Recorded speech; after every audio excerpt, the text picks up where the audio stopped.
আসসালামু আলাইকুম ভিউয়ার্স।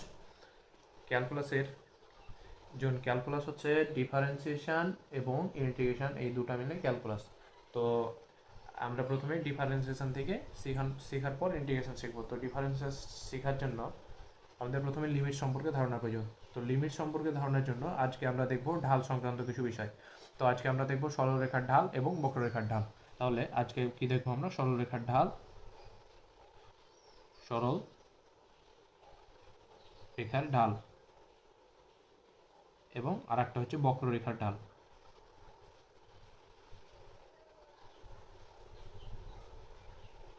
বক্ররেখার ঢাল। তাহলে আমরা একটা সমীকরণ নিই। আজ প্রথমে দেখবো সরলরেখার ঢাল। তাহলে সরলরেখার ঢাল হেডলাইন দিয়ে দিলি,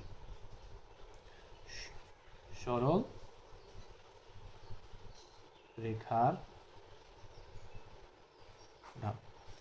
তাহলে একটা সমীকরণ নিই সরল রেখার, y ইকুয়ালস টু 2x। এখন y ইকুয়ালস টু 2x থেকে একটা আমরা টেবিল চিত্র আঁকি, মানে টেবিল আঁকি, সেখানে মান বসাবো। এখন এক্স এর কোন কোন মানের জন্য ওয়াই এর কোন কোন মান পাচ্ছি সেটা দেখবো আমরা। তো 0 0 এক্স এর মান 0 নিলে ওয়াই এর মান পাই 0। আবার এক্স এর মান 1 নিলে ওয়াই এর মান 2। দেন এক্স এর মান 2 নিলে ওয়াই এর মান 4। এক্স এর মান 3 নিলে ওয়াই এর মান 6। এক্স এর মান যদি 4 নিই তো ওয়াই এর মান আছে 8। বিন্দুগুলো যদি আমরা গ্রাফে বসাই, এটা হচ্ছে এক্স অক্ষ, এটা হচ্ছে ওয়াই অক্ষ, এটা হচ্ছে মূল বিন্দু 0,0। এখানে তাহলে কিছু দাগ টেনে নিই, 2 3 4 5 6 7 8, এটা যথেষ্ট, বেশি লাগবে না। 1 2 3 4 5 6 7 8। 0 0 এই বিন্দু, তারপরে আছে 1 2 এই বিন্দু, তারপরে আছে 2 4 2 4, মানে এই সাইডে একটা, এখানে বিন্দু একটা।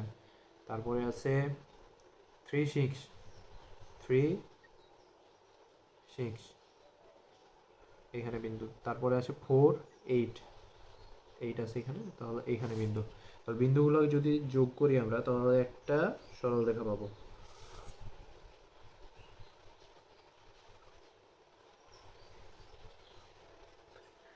এখন বিন্দুগুলো চিহ্নিত করে দিই। 1,2 বিন্দু, এটা ছিল 2,4 বিন্দু, এটা ছিল 3,6 বিন্দু, আর একটা ছিল 4,8 বিন্দু। এখন প্রশ্ন হচ্ছে সরলরেখার ঢাল। তো তাহলে এখানে একটা জিনিস দেখো, ঢাল ঢাল বলতে আমরা কি বুঝি? ঢাল এম ইকুয়ালস টু কোটিদ্বয়ের অন্তর ডিভাইডেড বাই ভুজদ্বয়ের অন্তর। তাহলে যে কোনো দুইটা বিন্দুর, আচ্ছা প্রথমে সূত্রটা লিখি, y2 minus y1 divided by x2 minus x1। আর এখন প্রশ্ন হচ্ছে যে ঢাল বলতে মেনলি কি বোঝায়? ঢাল বলতে মেনলি বোঝায় যে কোনো সরলরেখা বা বক্ররেখা যেটাই বলা যায়, আচ্ছা সরলরেখা যেহেতু বলছি সরলরেখাটাই বলি।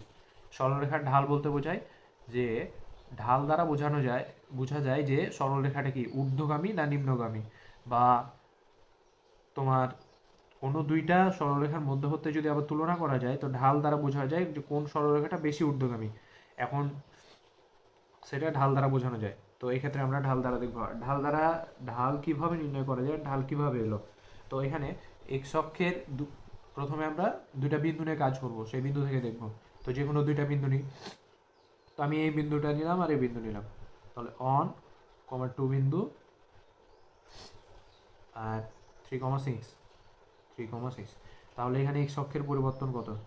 এক্স অক্ষে ভুজের পরিবর্তন 3 - 1 = 2, 6 - 2 = 4। তাহলে এখানে এক্স অক্ষের 2 একক পরিবর্তনে y অক্ষের পরিবর্তন কত আছে? 4। তাহলে ঐকিক নিয়ম আমরা জানি না, ওই যে ছোটতে করতাম ঐকিক নিয়ম, যে এক্স, তাহলে ঐকিক নিয়ম অনুযায়ী যদি করি যে এক্স অক্ষের 2 একক পরিবর্তন, তাহলে এক এককে কত? তাহলে ঐকিক নিয়মে করি, এক্স অক্ষের 2 একক পরিবর্তনে অক্ষের পরিবর্তন।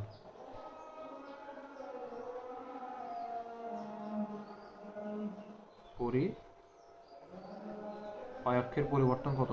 4 একক। অতএব এক্স অক্ষের 1 একক পরিবর্তনে অক্ষের পরিবর্তন কত? 4/2 একক, 2 ইকুয়ালস টু হচ্ছে 2 একক। তো তাহলে আমরা এখানে কি পেলাম? আবার যদি ঢাল দেখি, যে ঢাল এম ইকুয়ালস টু কোটিদ্বয়ের অন্তর ডিভাইডেড বাই ভুজদ্বয়ের অন্তর। এখানে তাহলে আমরা জিনিসটা কি বুঝলাম? এখানে জিনিসটা বুঝলাম যে ঢাল বলতে মেনলি কি বোঝাচ্ছে, এক্স অক্ষের একক পরিবর্তনে অক্ষের কতটুকু পরিবর্তন হচ্ছে ঢাল দ্বারা, সেটাই মেনলি বোঝাচ্ছে। এখানে আমরা কি পেলাম? 4/2।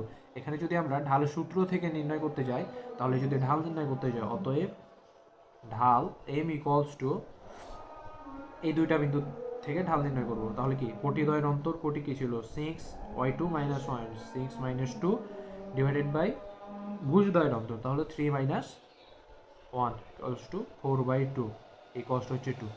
তাহলে বুঝলাম আমাদের এখানে ঢাল কিভাবে আসলো।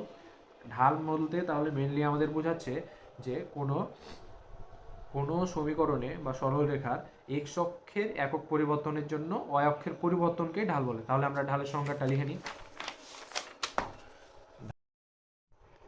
তো ঢালের সংজ্ঞা ছিল, ঢালের সংজ্ঞা ঢাল, তাহলে ঢালের সংজ্ঞা কীরকম হবে?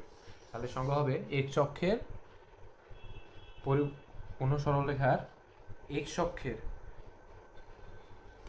একক পরিবর্তনে অক্ষের যে পরিবর্তন। তাহলে কোনো সরলরেখার কোনো সমীকরণে কোনো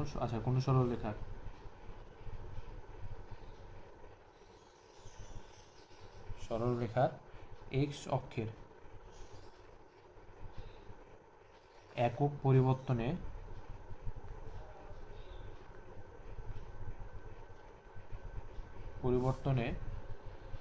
অক্ষের পরিবর্তনকে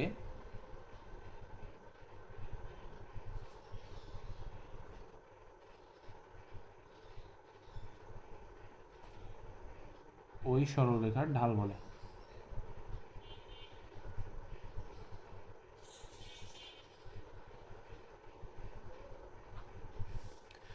তাহলে আলটিমেটলি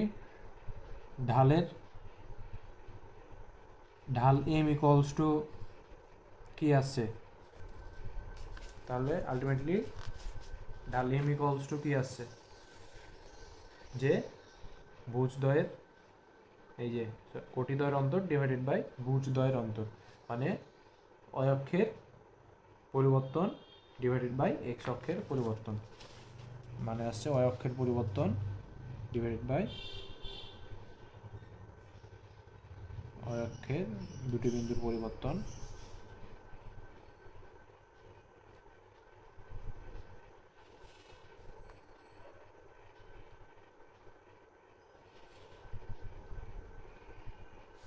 ডিভাইডেড বাই এক্স অক্ষের দুটি বিন্দুর পরিবর্তন।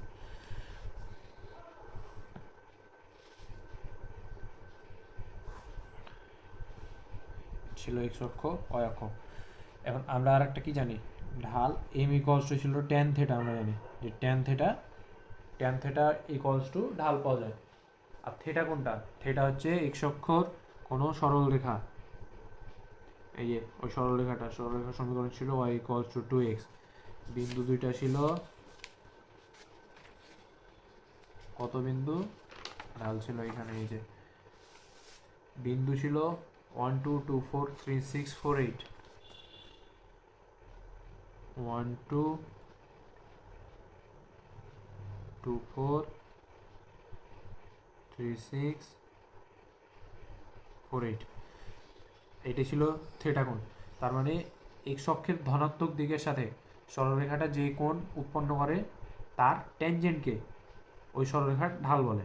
এভাবে সংজ্ঞাটা লেখা যায়। তাহলে এক্স অক্ষের ধনাত্মক দিকের সাথে ঢালের সংজ্ঞা, আর একটা ঢাল এক্স অক্ষের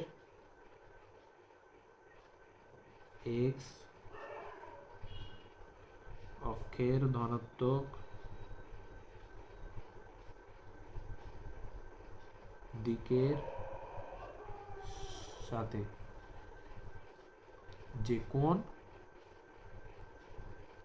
উৎপন্ন করে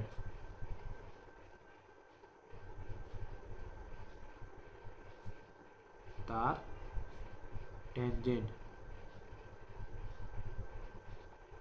ট্যানজেন্টকেই ঢাল বলে সরলরেখার। তো তাহলে এটা বুঝলাম। এখন ট্যানজেন্টকে কিভাবে ঢাল বলছে, এটা কিভাবে হলো এটা আমরা দেখি।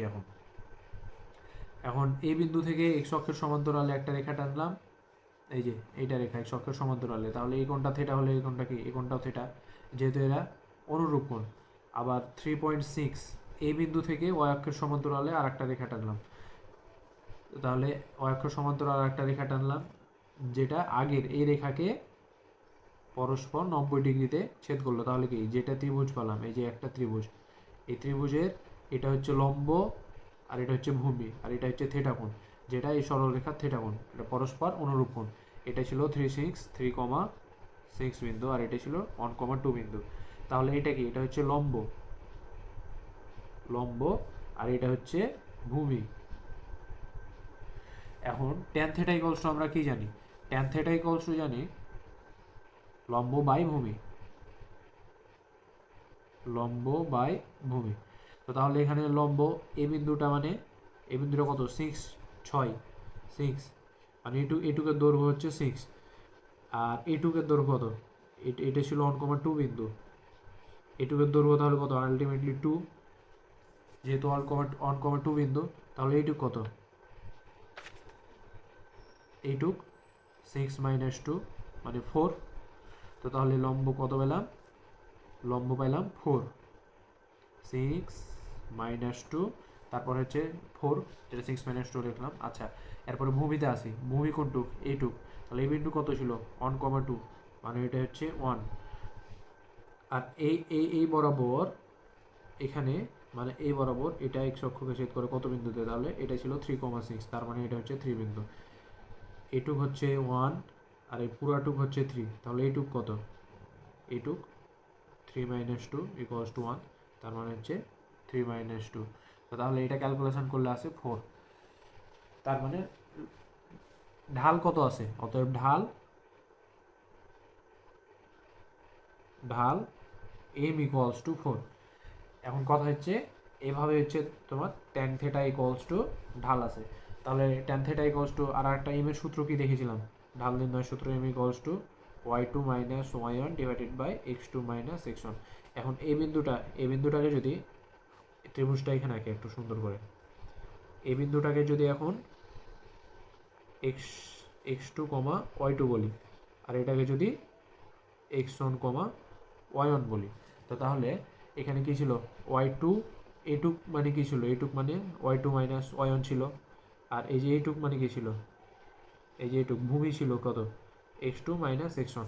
তো তাহলে tan থিটা ইকুয়ালস টু কি ছিল, তাহলে tan থিটা ইকুয়ালস টু লম্ব বাই ভূমি,